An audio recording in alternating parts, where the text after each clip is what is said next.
যে লম্বা বড় ঘটনা ওয়াকিয়া আছে। মক্কা থেকে 100-150 কিলোমিটার দূরে বনু সাদ বলে একটা কবিলা আছে। মক্কা থেকে 100-150 কিলোমিটার দূরে বনু সাদ বলে একটা কবিলা আছে, কাফলা আছে, একটা দল আছে। ওইখান থেকে কিছু মহিলারা চিন্তা করেছে, আর মক্কা হলো একটা রাজধানী, মক্কা মুকাররমা যেটা হলো রাজধানী। ওইখান থেকে দেহাতিরা চিন্তা করেছে, নারীরা 10 জন নারীরা চিন্তা করেছে যে আমরা মক্কাতে যাব, আর মক্কা হলো রাজধানী, ওখানে বাচ্চাদেরকে নিয়ে আসবো। বড় লোক বাচ্চারা, ওই এলাকাটা বড় লোক এলাকা, মক্কা বড় লোক এলাকা। ওইখানে যাওয়ার পরে আমরা ওইখান থেকে ছোট ছোট বাচ্চা নিয়ে আসবো। কেন ওখানকার নিয়ম এটাই ছিল যে মক্কা থেকে বাচ্চা নিয়ে এসে এতিম বাচ্চা বা যাদের বাপ মা আছে, বড় লোক আছে, তাদের বাচ্চাদেরকে নিয়ে গেলে তাদের কি করবে, তারা লালিত পালিত করবে, দিহাতে নিয়ে বাইরে নিয়ে, মক্কার বাইরে। তো বনু সাদ কবিলা, ওই কবিলা থেকে 10 জন নারী তৈরি হয়েছে যে আমরা মক্কায় যাব, ওখান থেকে গিয়ে আমরা বাচ্চা তুলে রাখবো, আমরা মানুষ করবো, লালিত পালিত করবো। 10 জন রেডি হয়েছে, চলতে শুরু করেছে। ওই 10 জনের মধ্যে একজনের নাম হালিমা সাদিয়া। কি নাম? হালিমা সাদিয়া।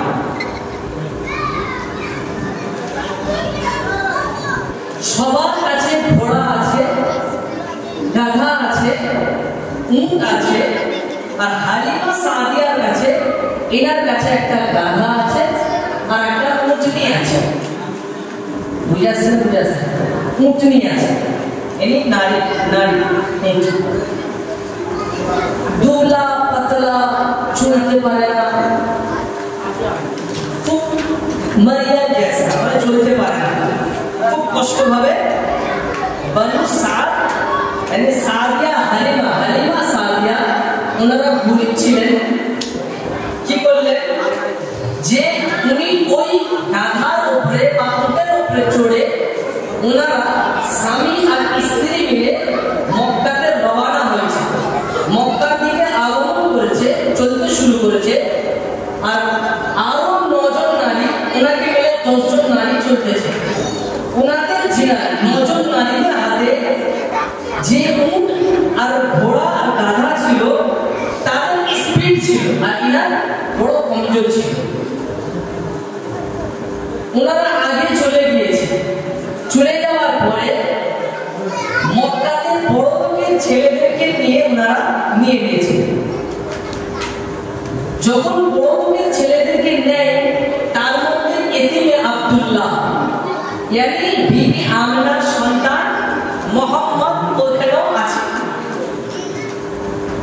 জিজ্ঞাসা করছে এই বাচ্চাটা কি? বাচ্চাটাকে নিয়ে গেলে লালিত পালিত করবো, বাপ কি দেবে? তখন বিবি আমিনা বলছে বাপ নেই। এরকম করে 9 জন নারী কি করলেন, ওই বাচ্চাকে নেয়। বুঝতে পারছেন তো ঘটনা? লাস্টে হালিমা সাদিয়া উনি মক্কায় প্রবেশ করলেন। মক্কায় প্রবেশ করার পরে উনি গিয়ে দেখছেন যে সবাই সব বাচ্চাদেরকে নিয়ে গেছে, আর একজনে একটা বাচ্চা দেখতে পাওয়া যাচ্ছে, যে বাচ্চাটা। সেখানে গেলেন, ওনার স্বামী, দুজন মিলে স্বামী স্ত্রী হয়ে গেলেন, গিয়ে জিজ্ঞাসা করলেন যে এই বাচ্চাটাকে নিয়ে যাব, এই বাচ্চার বাপ কি করে? মেন ব্যাপার হচ্ছে যে মক্কার বাচ্চাদেরকে ইনারা নিয়ে গেলে বাপেরা পয়সা দেবে, টাকা দেবে, ওনারা ওইটা নিয়ে ঘর বাড়ি চালাবে। এটা হলো বিষয়। কথা বুঝতে পারছেন? বিষয় এটা হচ্ছে বিষয়। হালিমা সাদিয়া জিজ্ঞাসা করছেন এই বাচ্চার বাপ আছে, এই বাচ্চার বাপটা কি করে? তখন বিবি আমিনা বলছে যে এই বাচ্চার বাপ নেই। তখন দিনের মধ্যে চিন্তা এসেছে যে কি হবে, যখন বাচ্চার বাপ নেই, আমাকে আর কি দেবে? আমি যদি লালিত পালিত করি কি দেবে?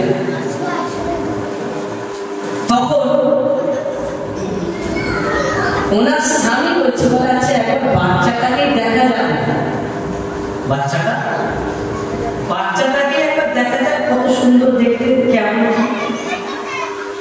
ওই বাচ্চাটা তখন কাপড় দিয়ে ঢাকা ছিল,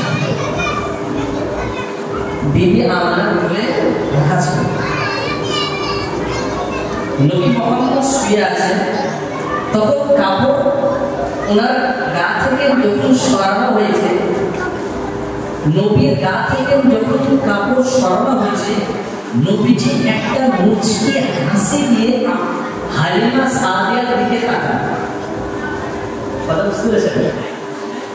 এই যে মুচকি হাসি দিয়ে তাকিয়েছে, তাকার পরে হালিমা সাদিয়ার মনে লেগেছে, মানে এই বাচ্চা এত সুন্দর, ফুটফুটে বাচ্চা, এত সুন্দর বাচ্চা, কি সুন্দর বাচ্চা, এই বাচ্চাকে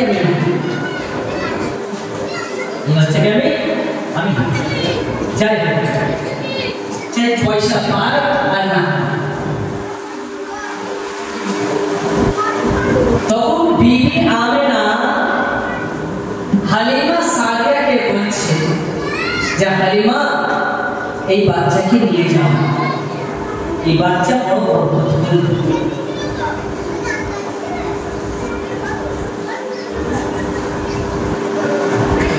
হালিমা সাদিয়া উনি বলছেন যে আমি পুরো দেহাতে, পুরো গ্রামে, এলাকাতে ঘুরে ঘুরে দেখেছি, এত সুন্দর বাচ্চা আমি কোনো দিন আর কোনো জায়গায় দেখিনি। তখন ওই জায়গাতে বিবি আমেনা দাঁড়িয়ে বলছে যে তুমি গ্রাম এলাকা দেখেছো, আমি পুরো আমার এই মক্কা শহরেতে আমি এই বাচ্চা, এত সুন্দর বাচ্চা আমি পুরো মক্কা এলাকাতে দেখিনি, মক্কা শহরে দেখিনি। ওই সময় পাশে আবু তালিব চাচা দাঁড়িয়েছিল। আবু তালিব চিন্তা করছে যে আবু তালিব, বিবি আমেনা, তুমি মক্কাতে সামান্য দেখেছো, কোন জায়গায় আর ঘুরেছো? হালিমা সাদিয়া, তুমি আর কোন জায়গায় ঘুরেছো? সামনে দেহাতে গ্রামে ঘুরেছো।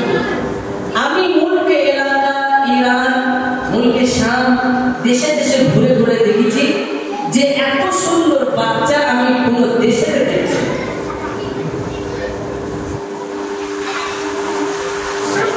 এত সুন্দর বাচ্চা আমি কোনদিন দেখিনি। তখন হালিমা সাদিয়া নবী মুহাম্মদ সাল্লাল্লাহু আলাইহি ওয়াসাল্লামকে কোলে তুলেছেন। কোলে তোলার পরে নবীজিকে যখন বুকে দেখেছেন, তখন হালিমা সাদিয়ার বুকেতে দুধ অল্প ছিল।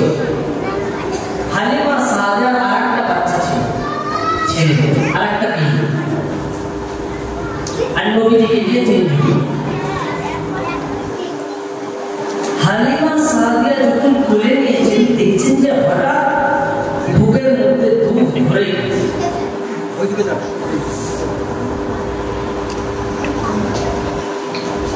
মুহাম্মদ সাল্লাল্লাহু আলাইহি ওয়াসাল্লামকে ওনার স্বামী আর ওনার স্ত্রী মানে হালিমা সাদিয়া নিয়ে এখানে চলতে শুরু হবে। কোথায়?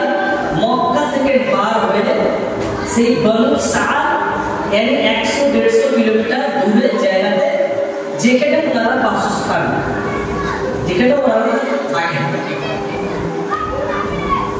আর যে 9 জন নারী মিলে বড় রোগের বাচ্চাদেরকে নিয়ে চলে গিয়েছিল, অনেক ঘন্টা আগে ওনারা চলে গেছে, কিন্তু এখানে নবী মুহাম্মদ সাল্লাল্লাহু আলাইহি সাল্লাম লাস্টে আছে, হালিমা সাদিয়া লাস্টে আছে। নবীজিকে নিয়ে যখন এদের উটের উপরে চড়তে শুরু করে, নবীজিকে নিয়ে হালিমা কোলে নিয়েছে, উটের উপরে উঠেছে। হালিমা সাদিয়ার আগে ওনার স্বামী বসে আছে, আর হালিমা সাদিয়ার সামনে স্বামী বসে আছে, আর হালিমা সাদিয়া কোলেতে নবীজি বসে আছে। তো যখন বসে আছে, তখন নবীজির আগে বসে আছে হালিমা সাদিয়ার স্বামী, ঠিক আছে? তাহলে নবীজির পিঠ, নবীজি কি হচ্ছে, পিছে হয়ে যাচ্ছে। তখন যখন উটের গায়ে চড়তে শুরু করেছে, ও ধপাস করে পড়ে গেছে। ওঠেন। হালিমা সাদিয়া চিন্তা করছে কি ব্যাপার, কেন আবার হালিমা সাদিয়া উঠেছে, আবার ফের স্বামী উঠেছে, ওটা পরে আবার সে উঠেছে। কি ব্যাপার এরকম হচ্ছে কেন? দুবার তিনবার মাথায় চিন্তা করলো, বলে আচ্ছা আমি আগে উঠবো তারপর তুমি উঠবো। হালিমা সাদিয়া উঠেছে, ওঠার পরে স্বামী পিছনে বসেছে, নবীজি এবার আগে আছে, সঙ্গে সঙ্গে এবারে চলতে শুরু হয়েছে। উটের গায়ে উট যে কমজোর ছিল, উট এত শক্তিশালী হয়ে গিয়েছে যে হালিমা সাদিয়া যে যত পিছনে ছিল, সেই 9 জন নারীদেরকে পিছনে, যারা আগে গিয়েছিল তাদেরকে পিছনে করে দিয়ে হালিমা সাদিয়া আগে চলে গেছে। সুবহানাল্লাহ। সেই 9 জন নারীরা চিন্তা করছে, হালিমা বলছে, হালিমা কি ব্যাপার, তুমি কি সওয়ারি, তুমি কি বাহন কি চেঞ্জ করছো? কথা বুঝাচ্ছে? তুমি কি বাহনটাকে চেঞ্জ করছো, পাল্টেছো? হালিমা সাদিয়া বলছে, বলে আমি বাহন চেঞ্জ করিনি, আমি আমার কোলে যে বাচ্চা আছে, এই বাচ্চার বরকতের কারণে আল্লাহ রাব্বুল আলামিন আমার সওয়ারিকে দ্রুতগামী করে দিয়েছে। কথা বুঝাচ্ছে? ঘটনা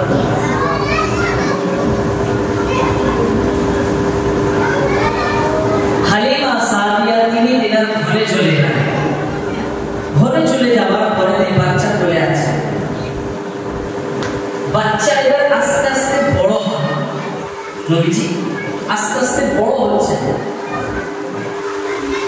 হালিমা সাদিয়া নিজের স্বামীকে বলেন, বলে দেখো তো রাত তো হয়ে গিয়েছে, আমাদের উট আছে, ছাগল বকরি আছে, দুধ নিয়ে আসো, খাই, বড় খিদে পেয়েছে, তুমিও খাওনি, খেয়ে নাও। বলে কি নেবো, বকরি সব রকম হয়ে আছে, কারো গায়ে কোনো জোর নেই, দুধ নেই, কিছু নেই, কি হবে? তখন বলে আচ্ছা তুমি গিয়ে দেখো না।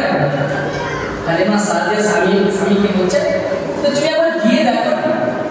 তো গিয়ে দেখছে যে সমস্ত বকরি যত ছাল ছিল সবার বকরিতে পুরো দুধ ভরা, দুধ ভর্তি হয়ে আছে, মাটিতে লেগে যায় অবস্থা।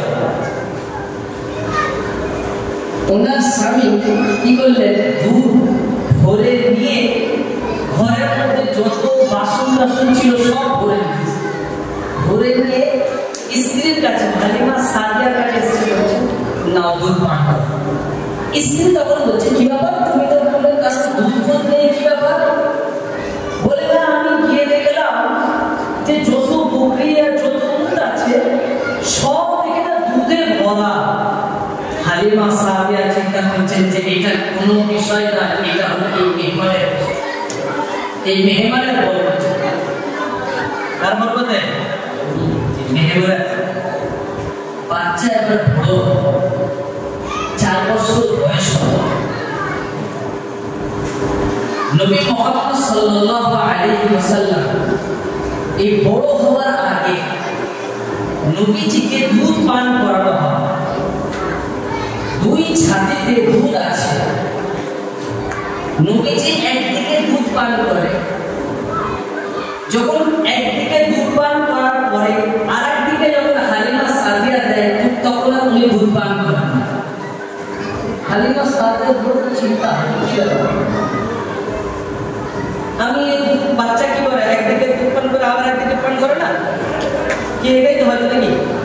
কিন্তু উনি চিন্তা করছে যে আমি একদিকে পান করালাম, আমি আর একদিকে দিচ্ছি, কিন্তু পান করতে চায় না। কারণ এখানে কিতাবের মধ্যে লিখেছেন যে এখান থেকে বোঝা যায় যে নবী মুহাম্মদ সাল্লাল্লাহু আলাইহি ওয়াসাল্লাম দুনিয়াতে আসছেন, আসার শুরুতেই ইনসাফ শুরু করে দিয়েছেন। কি করেছেন? বুঝতে পারছেন কথা? ইনসাফ শুরু করে দিয়েছেন। যেহেতু আরেকটা বাচ্চা আছে, সেও দুধ পান করে, ওই জন্য বাচ্চা শুরু থেকে নবীজিকে আল্লাহ তাআলা শুরু থেকে ইনসাফ করাটা শুরু করেছে। বাচ্চা বড় হয়ে যায়, ওনার সাদিয়া হালিমা সাদিয়া আরেকটা মেয়ে সীমা, এই সীমা বাড়ির মধ্যে যে ছাগল বকরি আছে এই ছড়াতে নিয়ে যায়, ঘাস খাওয়াতে নিয়ে যায়, ঘাস খাওয়ায়, তেজে খাওয়ায়। আশেপাশের মহিলারা তারা চিন্তা করে যে হালিমার কি হয়েছে, কি ব্যাপার, ঘরে এত ছাগলের মধ্যে এত ভরপুর দুধ এত বেড়ে গেছে, আর ছাগল যেখানে ঘাস ফাস খায় সেই ঘাসগুলো তরু তাজা হয়ে গেছে, কি ব্যাপার? হালিমাকে জিজ্ঞাসা করেছে। হালিমা সাদিয়া তখন বলছে, বলে এটা আমার কোনো বিষয় নয়, এটা এই যে আমার বাচ্চা, আমি মক্কা থেকে এতিম বাচ্চাকে নিয়ে এসেছি, এই বাচ্চার এটা কামাল। কথা বুঝতে পারছেন ঘটনা? বাচ্চাদের বড় হয় সীমা, ওই যে বোন মানে নবীর থেকে বড়, ও বকরিদেরকে খাইয়ে নিয়ে আসে। একদিন হঠাৎ বলে, মা আমি যাব না। হালিমা সাদিয়া বলছে, মা আমি যাব না। কেন যাব না? চিন্তা হয়েছে, এই যে বাচ্চা নবী মুহাম্মদ আছে, খুব সুন্দর বাচ্চা, ওর মাথায় চিন্তা আসছে যে আমি যদি যাই আমি নবী মুহাম্মদকে নিয়ে যাব, তাহলে যাব, নাহলে যাব। ওর চিন্তা একটা। হালিমা সাদিয়া ওনার মেয়েকে বলছে, বেটি তুমি যাও, তোমার বাপের তোমার আব্বাজানের বয়স হয়ে গেছে, আমারও বয়স হয়ে গেছে, তুমি যাও। না আমি যাব না। হ্যাঁ আমি যেতে পারি, একটা শর্ত আছে, তুমি যদি এই বাচ্চাটাকে, এই নামটাকে, এই মুরে নজরে লাগতে জিগারি বাচ্চাটাকে যদি তুমি আমাকে দাও, তাহলে আমি যেতে পারি।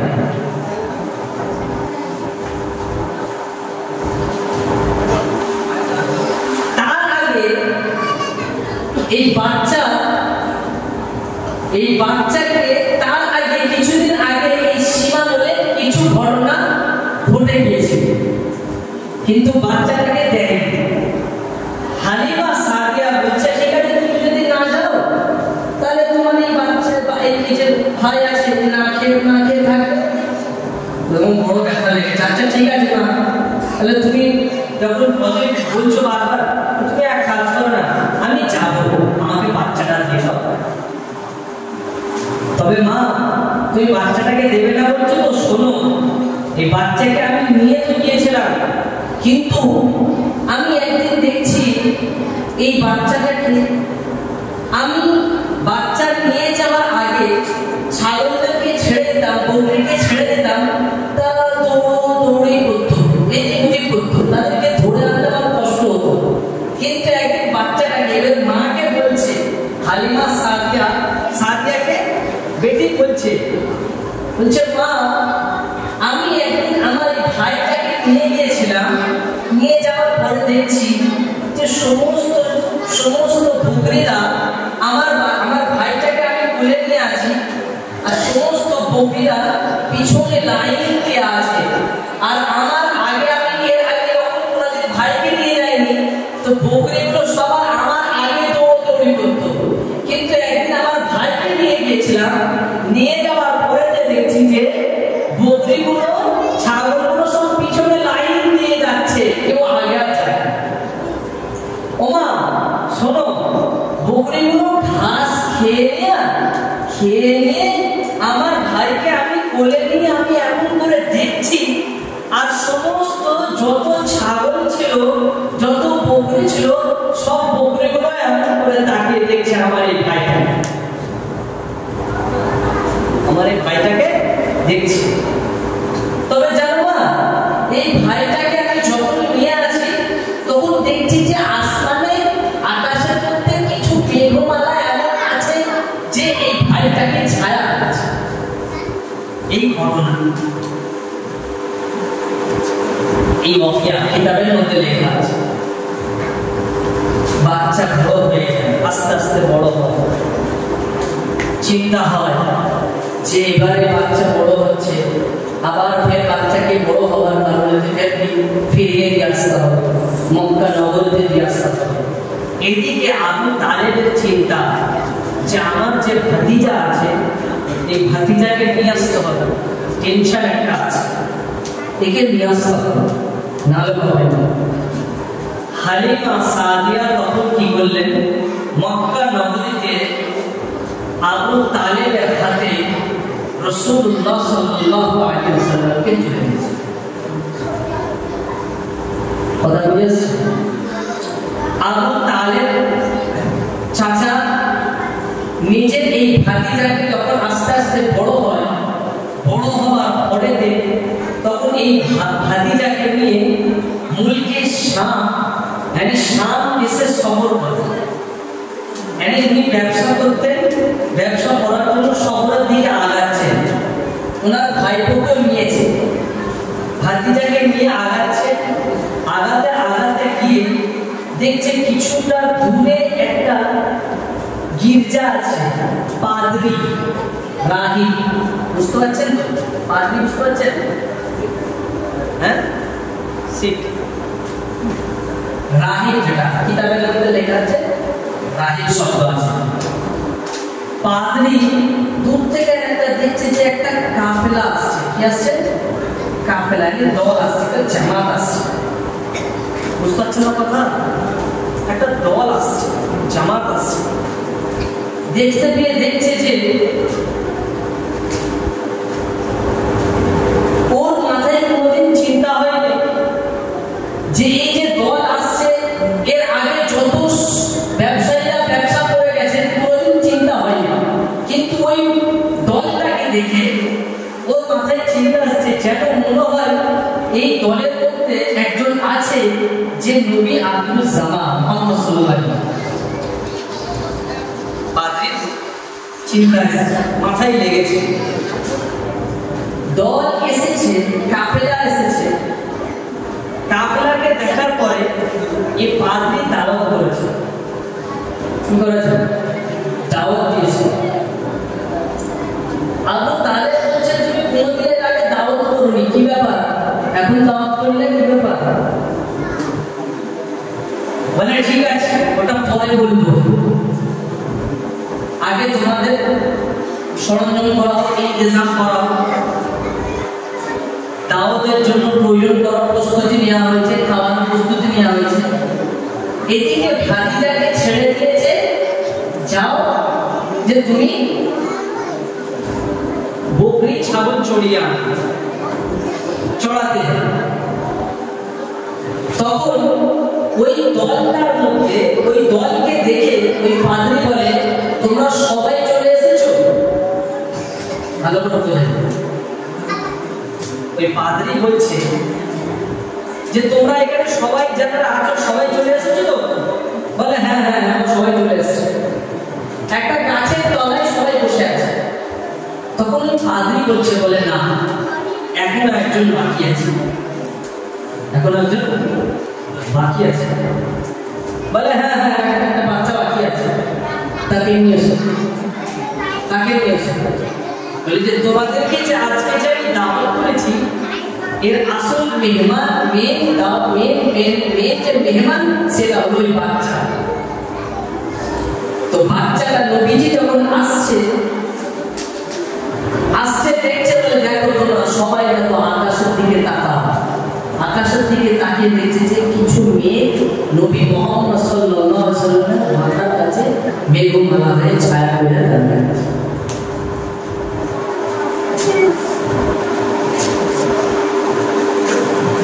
সবাই গাছের তলাতে বসে গিয়েছে, ছায়ায় বসে গিয়েছে।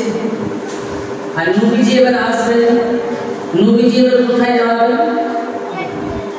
নবী মুহাম্মদ সাল্লাল্লাহু আলাইহি ওয়াসাল্লাম এসে যেখানে একটা জায়গায় দাঁড়ান, যেখানে দাঁড়াচ্ছেন সেখানে আর কি ছায়া নেই, সেখানে রোদ আছে।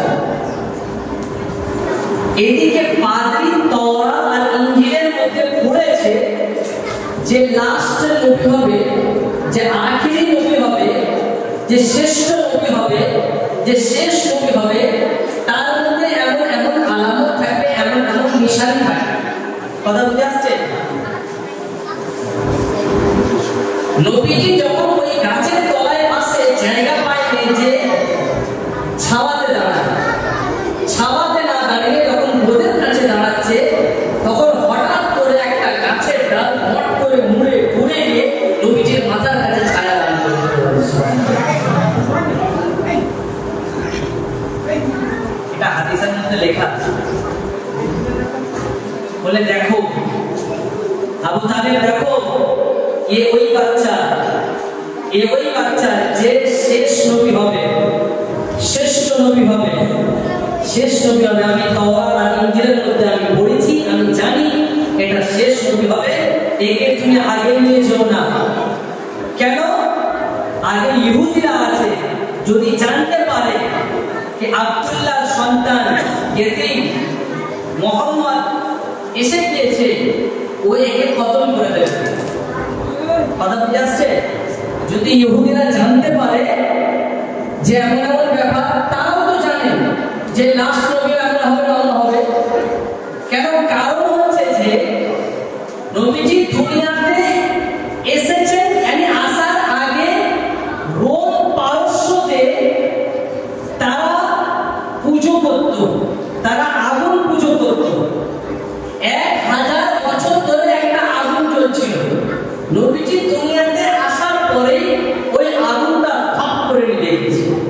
তখন ওরা বুঝতে পেরে গেছে যে এটা শেষ নবী, যে শেষ নবী হবে, তিনি আসার আগমন, এটা আওয়াজ, তিনি এসেছেন। ওই জন্য আমাদের পারস্য রোমের যে 1000 বছর ধরে যে আগুন চলছে, ওই আগুনটা থাপ করে নিয়ে গেছে। সেই জন্য ইহুদিরা ওকে আগে নিয়ে গেলে কি হবে? মেরে দেবে। আবু তালেব তুমি একে নিয়ে চলে। নবীজিকে আবু তালেব নিয়ে চলে গেলেন। আর মুলকের সফর করলো না, ব্যবসা আগে বাড়ালো না, সামনের দিকে গেল না, পিছনে চলে গেলেন। ব্যবসা পিছনে নিয়ে চলে গেলেন, ফিরে চলে গেলেন। নবী মুহাম্মদ সাল্লাল্লাহু আলাইহি ওয়াসাল্লাম তিনি আস্তে আস্তে উপরে পৌঁছলেন।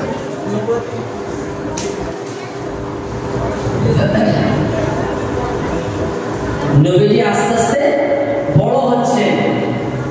আর আবু তালিব যতদিন বেঁচে ছিলেন, নবীজিকে কেউ হাত তুলে, চোখ তুলে কেউ তাকাতো না।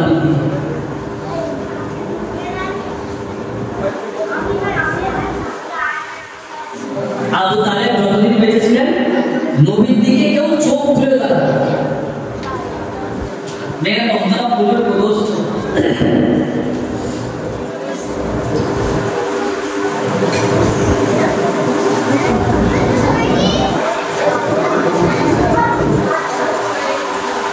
নবীজি সাল্লাল্লাহু আলাইহি ওয়াসাল্লাম আস্তে আস্তে বড় হতে শুরু করেন। নবী যখন আস্তে আস্তে বড় হয়ে যায়, নবী যখন ইয়ং হয়ে যায়, তখন একটা দল গঠন করেন। নবীজি একটা দল গঠন করেন। নবীজি বড় হয়ে যাওয়ার পরেতে নবীজির মক্কার নাম, মক্কা নগরীতে তিনার নাম রেখে দিয়েছিল কাফেররা, বড় বড় কাফেররা, আমিনা সাদিক, মানে সত্যবাদী, আমানতদার। নবীজির শুরুতেই 40 বছর নবুয়ত পাওয়ার আগে নবীর নাম রেখে দেওয়া ছিল আমানতদার আর সাদিক, সত্যবাদী। নবীজি আস্তে আস্তে বড় হয়ে যায়, নবীজি ইয়ং হয়ে যায়। নবীজি কিছু সাথী ইয়ং তৈরি করে, সংগঠন তৈরি করে। সংগঠনের নাম নবীজি মুহাম্মদ সাল্লাল্লাহু আলাইহি ওয়াসাল্লাম রাখেন। সংগঠনের নাম রেখেছেন ইলফুল ফুসুল। এই একটা সংগঠন, একটা ইয়ং ছেলেদের একটা কি হয়, একটা গ্রাম ক্লাব তৈরি হয়, একটা সংগঠন তৈরি হয়। ঠিক নবীজি যখন ইয়ং বয়স হয়েছে, তখন নবীজি একটা সংগঠন তৈরি করেছিলেন। কিসের, কিরকম সংগঠন? যেখানে যেমন যেখানে ইনসাফ হবে না, সেখানে ইনসাফ করা হবে। কথা বুঝে আসছে? নবীজি আস্তে আস্তে বড় হয়ে যায়। নবীজি এবারে 40 বছর বয়স যখন হয়, নবীজিকে 40 বছর বয়সে নবীজিকে নবুয়ত দান করা। নবী তো আগে থেকে নবী হয়ে আছেন, কিন্তু নবুর যে স্ট্যাম্প নবী থেকে শুরু থেকেই দেওয়া হয়ে গেছে।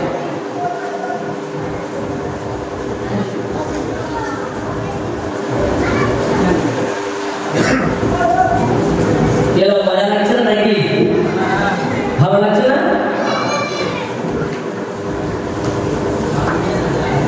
সুরফুল নেই, আমার সুরফুল আমার নেই, আমি সুরফুল দিতে পারি। সুরের লোক অনেক আছে, কিন্তু আমি সুরফুল পাই না। রাসূলুল্লাহ সাল্লাল্লাহু আলাইহি ওয়াসাল্লাম বড় হয়ে গেছে, নবুয়তি দেওয়া হয়ে গেছে।